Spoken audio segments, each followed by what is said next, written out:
Hey adapters, welcome back. Today our guest is Dr. Iyad Abu-Magli. Iyad has more than 35 years of experience with international organizations, the private sector, and scientific institutions.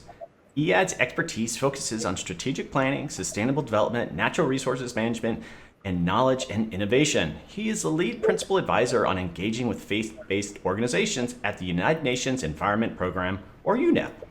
Iyad will introduce us to the decade of ecosystem restoration that the UN is launching on World Environment Day. He discusses the role of faith-based organizations and faith leaders in the decade. He also shares some best practices from the faith community on ecosystem restoration and the guidelines on greening houses of worship. Hi Iyad, welcome back to the show. Glad to be back. Thank you, Doug. What a treat. It's been a little while since we chatted, but I really enjoyed our first conversation, and obviously some very important things are coming up. But let's just remind people, who you are, what kind of where you're working, and just the organization that you represent. Well, I am the founder and the director of the Faith for Earth initiative, which is part of the United Nations Environment Program. This is the UN body that is mandated to keep the environment under review, as well as put the policies and strategies for environmental sustainability as part of the Sustainable Development Goals. Okay, so what are some of the big environmental challenges that the world is facing right now? So we're going to get into the specific program that you're working on, but what are these big challenges? Well, Doug, everybody now understands that what we are facing today is unprecedented, and we are facing a multiple type of crises joined together, and we call them the triple planetary crises. The first one, of course, everybody understands the climate crisis, which is, the predictions of the Intergovernmental Panel on Climate Change predicts that we will reach to the 1.5 or even 2 degrees between 2030 and 2050, and maybe even earlier than that. Then we have the nature crisis, which is represented by the rapid decline of nature in view of the loss of biodiversity. And we are facing, the threat of extinction of 1 million species by 2050 or the end of the century.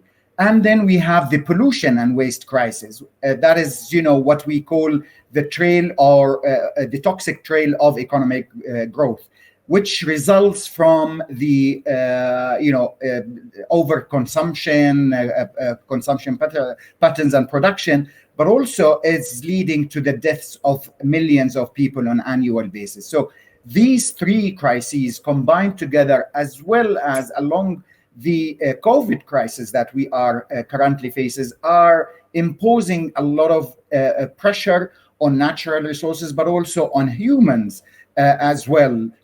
Due to the fact that climate change has an impact on ecosystem has an impact on pollution, and pollution has an impact on all of the above. So it is a complicated situation. It is really urgent that we do consider these environmental challenges when we think about building back better or getting out of the COVID crisis and so on. So it is really an unprecedented era that we are living in.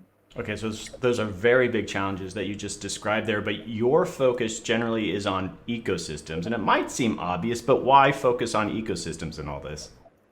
Well, currently we are focusing on ecosystems as per my program, because I run the Faith for Earth program, which actually aims to engage faith players in all of the environmental issues that the UN or UNEP works on. But currently, the ecosystem degradation, I mentioned that we are facing the threat of extinction of 1 million species. Also, the world is losing 10 million hectares of forests every single year.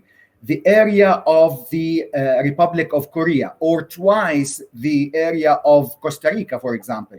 Soil erosion and other forms of degradation are costing the world more than $6 trillion a year due to ecosystem degradation and the loss of food production. Approximately, we have 30% of our natural freshwater ecosystems have been disappearing, and that is since 1970. It increased from 10% to 30%. Also, around 10% of the global fish stock has been lost. At least 2 billion people depend on agricultural sector for their livelihood. So you see, it is a system not only of what we're talking about, biodiversity. We're talking about livelihoods. We're talking about agriculture. We're talking about food security. We are talking about climate change, because the loss of forestry cover contributes to climate change. So ecosystem is at the heart of all of these environmental crises that we are facing. Okay, so to me, it's self-explanatory, but please elaborate. The decade of ecosystem restoration. What's that all about? And it sounds very ambitious. Previously, the UN launched what we call the biodiversity decade, and we had some targets that the international community agreed to meet. But unfortunately, by 2020, those targets have not been met. So the international community met again, and they agreed to launch what we call the UN Decade of Ecosystem Restoration, which is, to rally a call for protecting and restoring ecosystems with ambitious targets and ambitious programs. People's livelihood, also addressing climate change, cannot be achieved unless we bring the collapse of the diversity to the heart and center of everything that we do. Ecosystem degradation is affecting the well-being of 40% of the world's population. So we're talking about almost half of the world population, that is 3.5 or 4 billion people. And then we are expecting to increase to 9 billion people in 20 or so years. So that requires provision of food supplies to the additional 2 billion people who will be joining and causing more stress on the natural resources. So it is important that we address ecosystems, we address food systems, we address the root causes of the degradation, and work on enhancing the relationship between humans and nature, which should be a relationship of harmony, that we use our resources, but sustainably, because we have to cater for the existing population of the people, but also we don't want to leave an empty earth for the generations to come. So ecosystem restoration would provide additional, or actually opportunities and benefits to the people. It will certainly help in mitigating climate change. We will also, if we restore ecosystems, we will be adding in benefits $9 trillion to the economy. The agroforestry alone would provide 1.3 billion people with food security. Wow. So we are talking about a general, approach and a general aim that we are hoping to achieve. Okay, some people might not realize, you think restoration, you restore something, but it actually is a scientific discipline. Restoration, it's a specific thing, and I think you have a manual that helps people think about restoration. You covered a lot of the ground there, the economic benefits, but what really is restoration of an ecosystem? Well, when we talk about restoration, we talk about prevention of the degradation, then restoration, and then regeneration. So it's an entire system working with ecosystems. And let's think, what are the ecosystems? What can be an ecosystem? An ecosystem is a city is an ecosystem. A forest is an ecosystem. An agricultural area is an ecosystem. A sea or a river is an ecosystem. So everything that people, get with in life is an ecosystem. So even when we talk about the water you drink, the air you breathe, the food that you eat, that is part of the ecosystems. So how hard is it to make the argument? And I think of just, the challenges of restoration, but you had made some arguments about the economic benefits. But okay, a country can benefit through extraction, and convincing them that they can actually provide jobs, they can increase their GDP through restoration. That's a challenge though, right? I mean, even though it can, how do you do that? How do you have those conversations? Well, there are international agreements, what we call the multilateral environmental agreements, that cut across all the environmental issues that we tackle. Unfortunately, for the past 100 years, we have come up with 800 multilateral environmental agreements. However, UNEP is managing 13 of them. And when we talk about biodiversity, we talk about the Convention on Biodiversity. So nations come together, and in fact, COP15 for biodiversity degradation is in next September. So the nations of the world come together and they discuss not only national interests in protecting biodiversity, but also international interests, because environment and biodiversity and ecosystems cut across borders. So if you imagine, for example, the Nile River, it cuts across 8 countries, right? So, utilizing the Nile River water in one country would impact the biodiversity, the livelihood in other countries. So it is a cross-cutting nature of things that we have to think about. And I don't think that there is one single nation that can achieve the Sustainable Development Goals working alone. What is happening in, for example, California, the fires in California, that is felt in Iceland. Look at the distance between California and Iceland, and the smoke reaches to those areas. So it is similar to the environmental issues. They do not know borders, and they are issues of international concern, and the international community need to address them as such.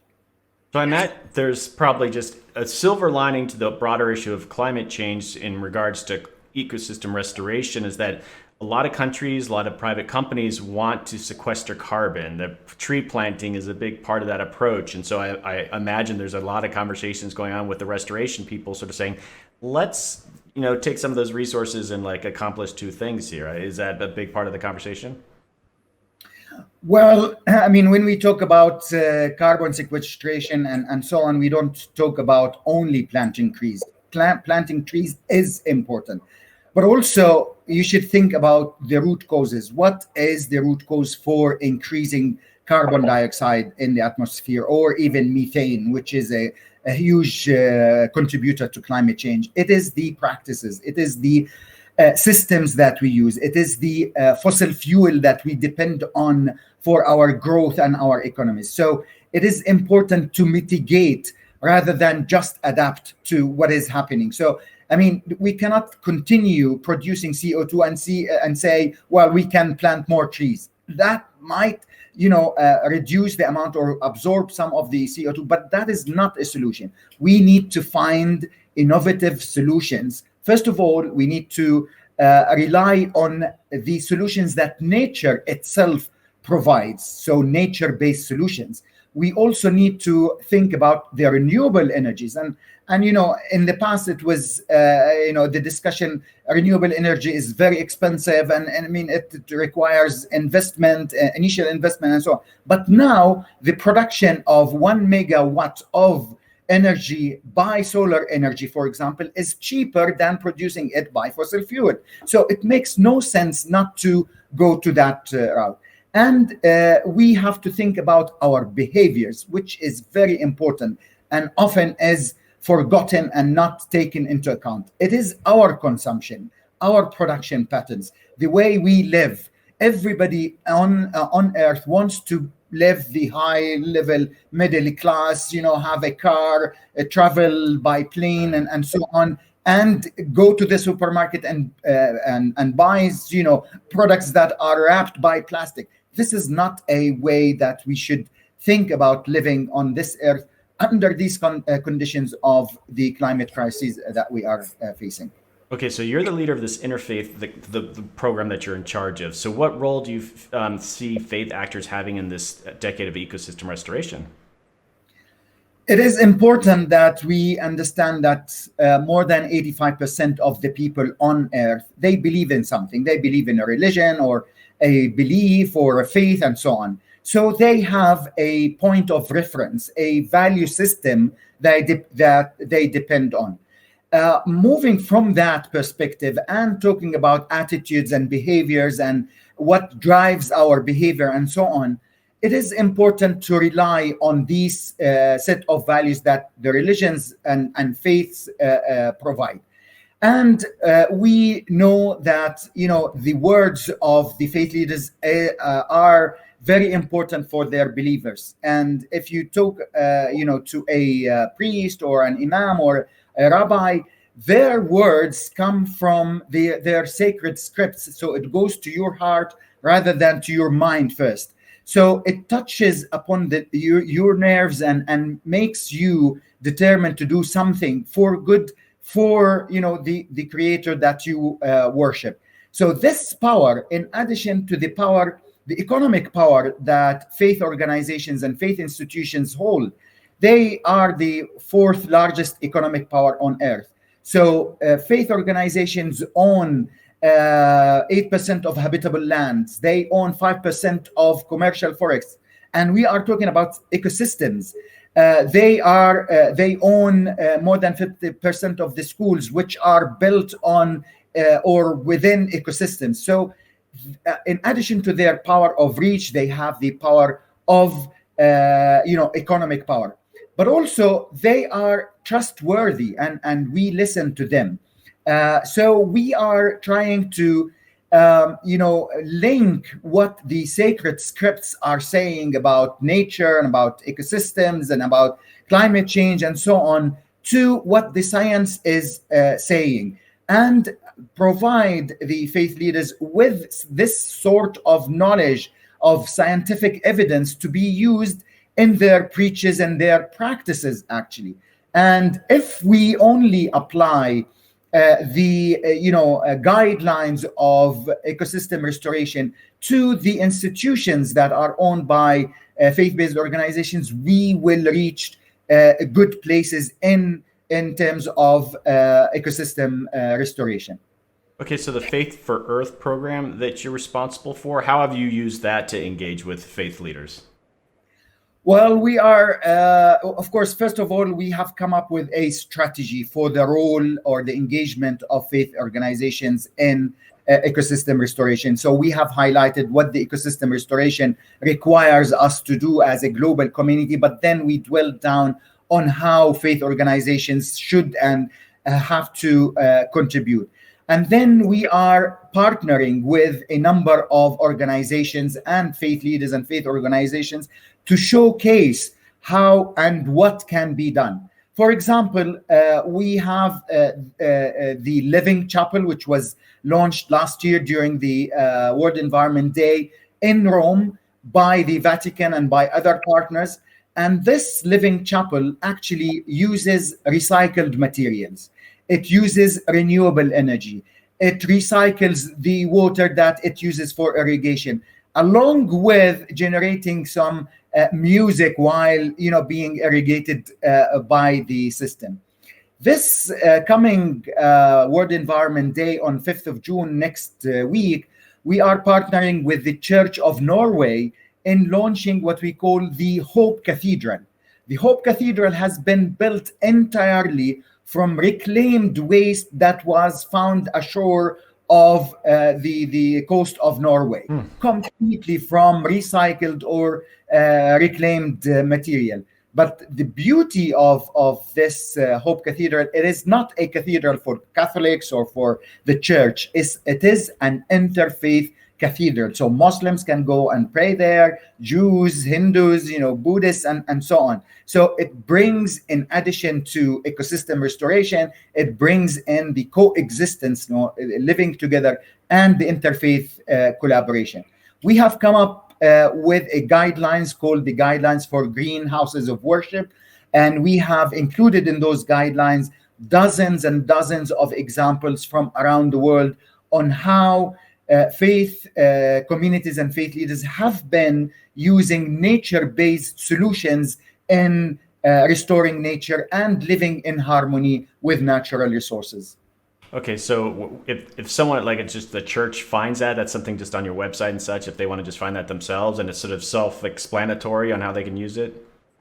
Oh, definitely. It is on our website. It is clear. It can be downloaded. It's in a very simple language that can be used by anybody. So all the resources that are needed are on our website, whether it is the Faith for Earth website or the general UNEP's website, or the Generation Restoration website, which is specifically on ecosystem restoration, and people can register even their activities as contributions to, spreading the word, telling their stories, and informing others of what can be done and sharing their knowledge as well. Okay, so World Environment Day is next week, and you'll be kicking this off. And so the Decade of Ecosystem Restoration will be kicked off too. And I'm curious, part of the conversation is because a decade's a long time, and that's great. It seems a big commitment to it. Do you have metrics or goals that sort of say, okay, at the end of 10 years, this is what we're really shooting for? Definitely, and that is in the strategy for ecosystem restoration. It is in a simple language that anybody can understand. There are targets that we need to reduce degraded lands by a certain percent. We need to reduce the threat of extinction by a certain percentage. We need to make available fresh water resources for agriculture, for example, in using organic farming, depending on innovative but ethical technology for restoring ecosystems and sustainable agriculture. So there are so many goals that can be understood and adopted by the ordinary people, by the farmers, by the faith organizations, by even individuals. There are guidelines how an individual can restore ecosystems, and we are running a campaign. Of course, it has started, and it's the World Environment Day is something that we start every year using a thematic area. This year on ecosystems, but it is not a one day that we celebrate or 1 week. It's a whole cycle. So we start something and we hope it continues to inspire people to take action all along. So next week on the 5th of June, it will be launched in Pakistan as the official launch, but also there will be the launch of the Decade of Ecosystem on the 4th of June. And we have lined up so many high-level political and faith leaders joining us in the launch. For example, the UN Secretary General, Angela Merkel, Pope Francis, Imam Al-Azhar. So many important people will be talking about ecosystems and inspiring and encouraging their people to take action. Okay, so we're at the end of this interview here. That's very exciting. Those are an all-star lineup. I'm sure your next week is going to be very busy, so I certainly appreciate you coming on here. But I guess just sort of a final thing that you could share with us is that all this is happening next week. Let's say someone wants to participate, even just watching. How can someone just see what's going on?